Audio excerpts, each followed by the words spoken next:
teacher Lael. Today, we're going to talk about the planets and the solar system and space exploration. Are you ready to travel? That's great! The universe is everything, from the tiniest particles to the largest galaxies, to the very existence of space, time, and life. It is the totality of all that is in the outer space. That includes all other heavenly bodies.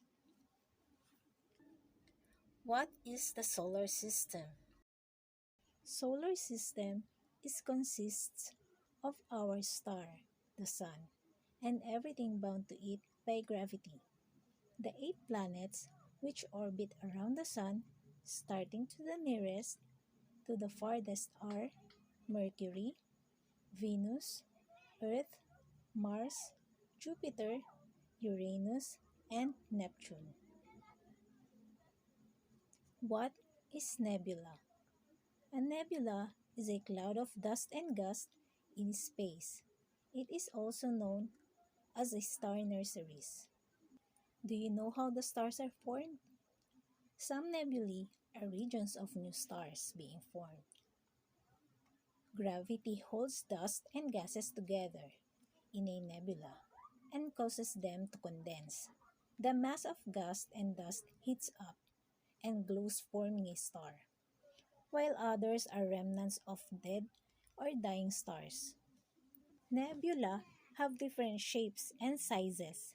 They are classified as emission nebula, reflection nebula, dark nebula, planetary nebula, and supernova remnants.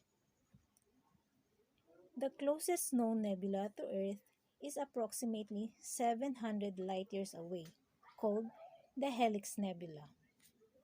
It lies in the constellation of Aquarius, the Water Bearer, and discovered by Carl Ludwig Harding probably before 1824. What is galaxy? Galaxy is a system of large group of stars and stellar fragments. In 1924, U.S. astronomer Edwin Hubble classified galaxies into 4 major types. The spiral galaxy. The spiral galaxy has a bright region at the center called galactic bulge and surrounded by spiral arms. It contains of young blue stars, while the bulge is composed of mostly old red stars. Our solar system is a small part of the Milky Way and lies about 100 million light-years away toward the constellation Leo. Spiral galaxies are also classified into 3 based on the size of the bulge and appearance and tightness of their spiral arms. Type A or SA galaxy. The spiral arms are tightly round. Type B or SB galaxy has loosely round arms. And Type C or SC galaxy is most loosely round arms. Barred galaxy. Barred galaxy looks like a spiral galaxy, but it has bars running across their center. It has bright star and hot gases of the inner regions extend for 1,000 light-years. Irregular galaxy. Irregular galaxy has no defined shape and composed of hot young stars and large amount of gas and dust. Elliptical galaxy. Elliptical galaxy is characterized by smooth appearance and a round or egg shape. It contains all red stars crowded together at the inner center. It is the biggest among the galaxies, built by collisions, and has a diameter of 2 million light-years away and has 100 trillion stars. What is Sun? Sun is the center of the solar system and has a diameter of 1.3 million kilometers. It can reach up to 15 million degrees Celsius due to the nuclear reactions happening at the Sun's core. It is also the closest star to our planet and part of the yellow dwarf star. About three-quarters of the Sun's mass consists of hydrogen, while the rest is mostly helium. Earth's distance from the Sun is 149,598,000 kilometers. This measured as astronomical unit. In 1995, with partnership of the US and European Solar and Heliospheric Observatory, launched a mission to observe the Sun's corona and its activity. What is planet? Planets have different size, color, composition, and distance from the Sun.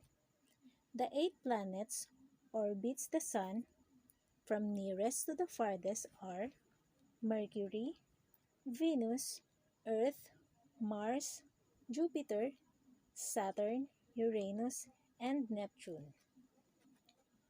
The 8 planets are divided into two categories.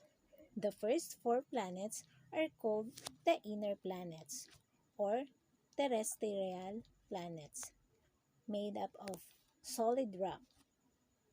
The last 4 planets are called the outer planets or gas giants. They are composed of gas and ice giants, also known as Jovian planets. Mercury, the first planet. Mercury is 0.39 AU from the Sun. It is approximately 40% smaller than the Earth and has no moons. It is the innermost planet in the solar system. Like Earth's moon, it absorbs most of the sunlight that strikes it and reflects only 6% into space.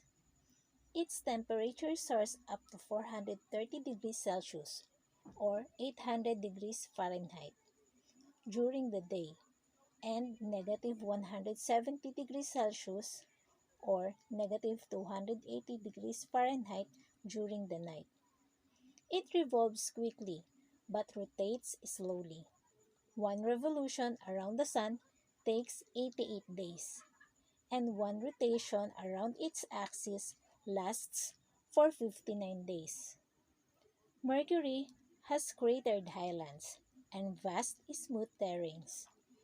It is a very dense planet, which implies that it contains a very large amount of iron core for its size. In 1974, NASA's Mariner space probe showed that Mercury's surface is covered with craters, resulting from collisions with meteoroids and comets. Venus, the second planet. Venus is the second innermost planet and is known as the Hell planet because of its unbreathable atmosphere, consisting mainly of carbon dioxide and sulfuric acid. It is 0.72 AU from the Sun and orbits in its nearly perfect circle once every 225 days. Its size, density, mass, and location in the solar system is similar to Earth. Thus, it is referred as Earth's twin. Its surface temperature is 470 degrees Celsius or 890 degrees Fahrenheit, hot enough to melt lead and zinc. The clouds of sulfuric acid caused Venus to reflect the brightness of the most of the incoming light from the Sun. About 80% of its surface consists of subdued plains that are covered by volcanic flows. In 1990, NASA's Magellan probe orbited Venus and revealed that Venus has volcanic mountains, meteorite impact craters, lava flow, and surface faults. It has no moons. Earth, the third planet. Earth is the third planet from the Sun. It has a revolution of 365 and one-fourth days. It is called the living planet because its atmosphere is rich in nitrogen and oxygen, gases that are necessary for humans to live. The Moon is Earth's lone natural satellite. Earth is 1 AU from the Sun, and its temperature is 14.9 degrees Celsius or 58.62 degrees Fahrenheit. In October 1957, the Soviet Union USSR is composed of 15 countries, and they led the race in the space exploration when they launched Sputnik 1. After 2 months, they sent a live dog in Sputnik 2. Before sending man in space exploration, they first used animals to test the survivability of space flight. A dog named Laika was chosen from an animal shelter and trained for space travel. She was the first animal to orbit the Earth in November 1957. In the fourth orbit to the Earth, the cabin overheated that caused Laika to die. After 4 years, the Soviet Union sent Yuri Gagarin, the first human cosmonaut in space, boarding on Vostok 1. The first female cosmonaut orbited the Earth is a Russian. Her name was Valentina Tereshkova. She orbited the Earth 48 times that lasted for 3 days. Following the leap made by the Russians, the US sent Alan Shepard beyond Earth's atmosphere on board the US Mercury spacecraft. And in February 1962, they sent the first American astronaut, John Glenn, to orbit Earth's atmosphere, and he became the first American to orbit the Earth. Edward White was the first American to walk in space, on board on Gemini 4 in 1965. He used a space gun to push himself around. In 1968, Apollo 8 was launched carrying a Saturn V. The first man to step on the Moon was an American spacecraft commander of Apollo 11 named Neil Armstrong. In July 16, 1969, Apollo 11 was launched to the Moon.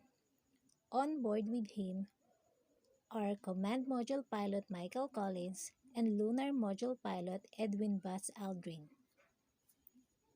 Aside from Apollo 11, Neil Armstrong is also the command pilot of the spacecraft Gemini 8. Other spacecraft sent to the Moon to make more explorations. Apollo 12, sent by the US to collect more samples on the Moon. Apollo 13 was sent to the Moon too, but a tragedy happened when its oxygen tank exploded while traveling to the Moon. And in December 1972, Apollo 17 was the last US Apollo spacecraft sent to the Moon.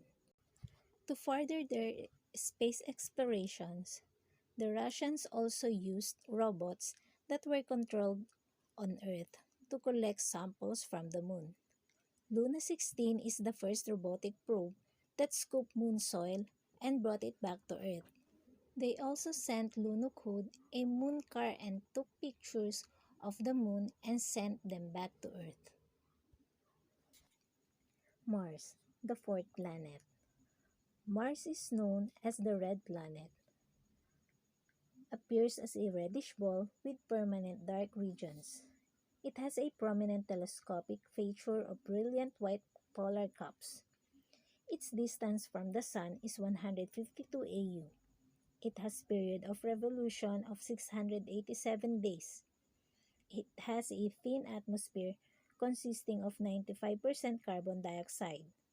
It has 1% of the density of Earth. Mars temperature ranges from negative 25 degrees Celsius or negative 193 degrees Fahrenheit in the polar winter to 17 degrees Celsius or 62 degrees Fahrenheit in the southern summer. Its surface is dry and similar to Earth's rocky deserts. Its color comes from the iron in the dust producing rusty rocks.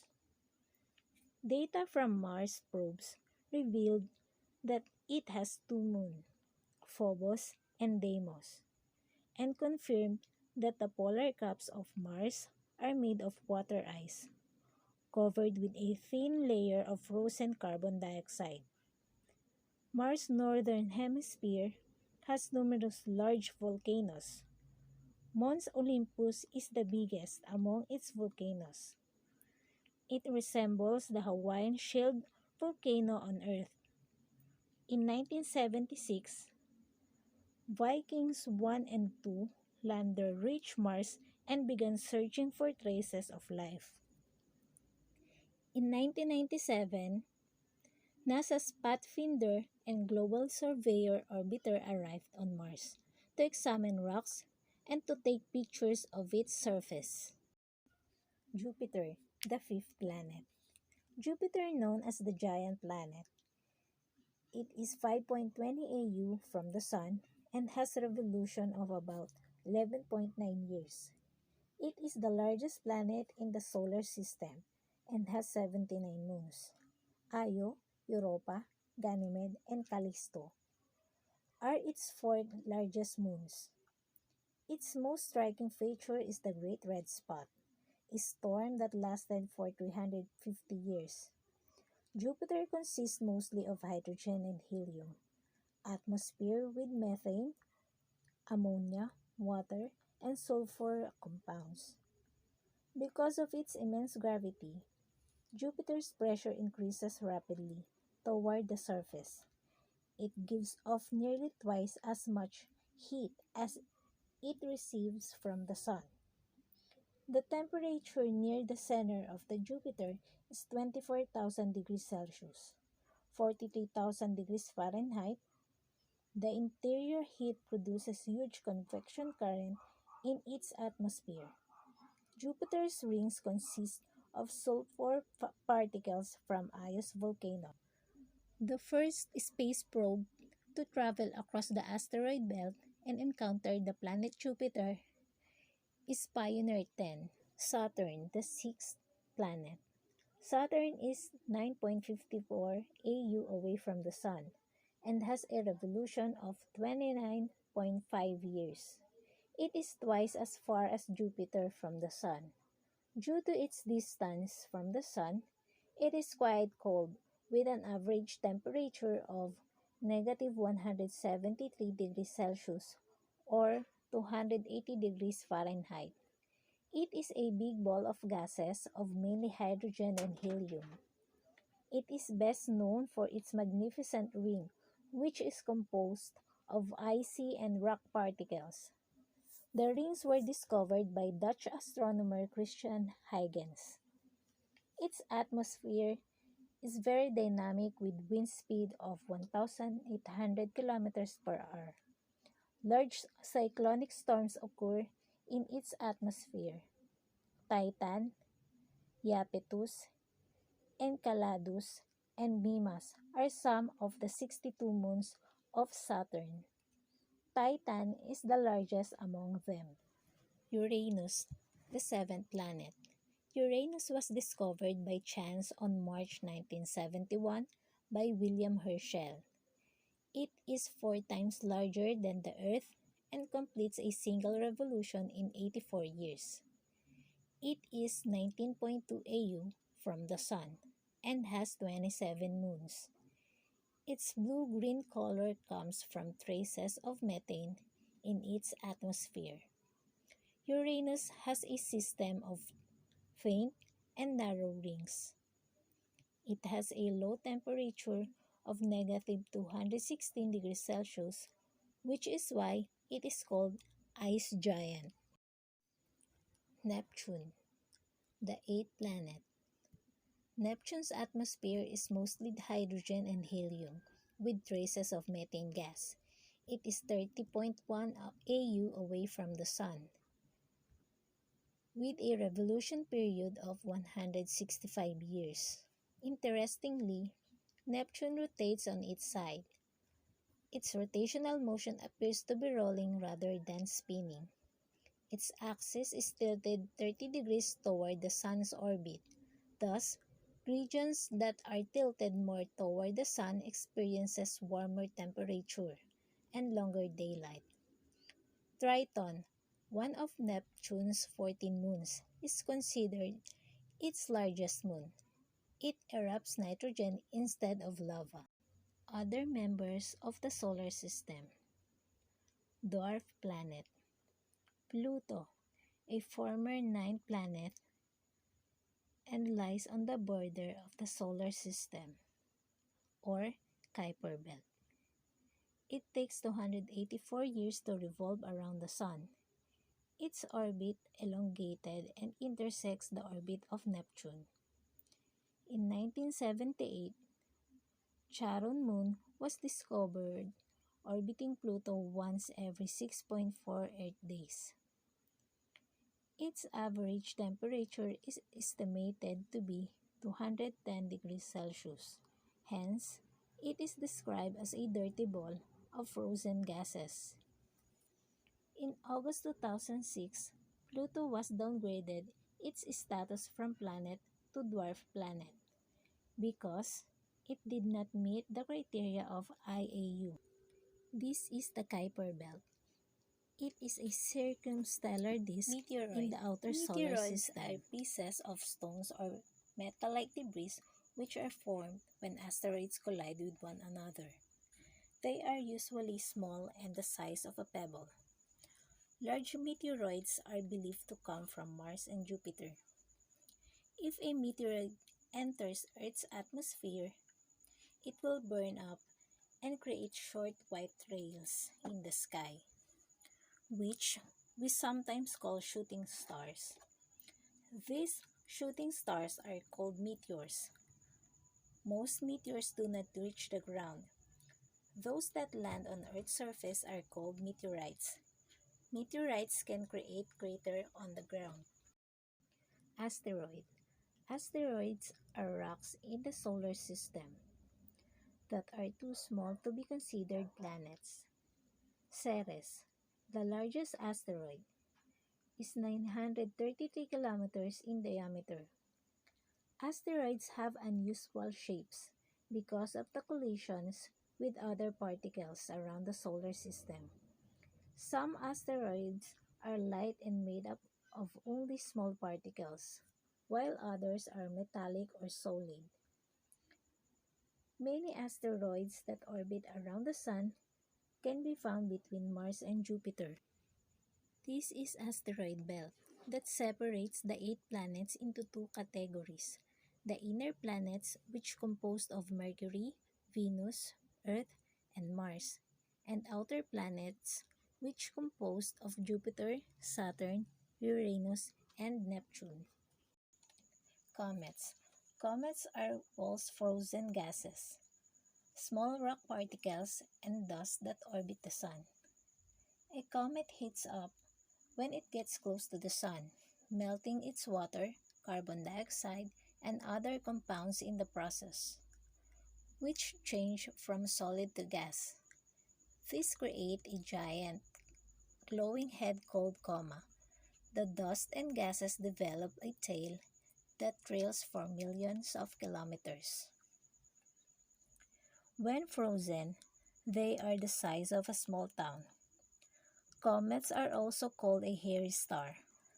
The most well-known comet is the Halley's Comet, that can be seen on Earth every 76 years, and it was last seen in 1986 and is expected to reappear in 2061. Rosetta, the first spacecraft to land on the comet, on November 12, 2014. but to study and observe more about our solar system. And aside from sending different spacecraft and space probe to the solar system, the US also launched the Space Shuttle in April 1981, named Columbia. Space Shuttle is a new type of spacecraft that could carry cargo and more than 30 tons. It is considered as space trucks because it delivers satellites into orbit and collects them for repair. The first space station, named Salyut Space Station, was launched in early 1970s by the Soviet Union. It is a large spacecraft outside the Earth's atmosphere and allows human beings to stay for several months. It's like a hotel in the outer space. Mir is Russia's most successful space station. It was launched in 1984 and was occupied until 2000. Always remember the difference between cosmonauts and astronauts. Cosmonauts are Russian space travelers, while astronauts are American human space travelers.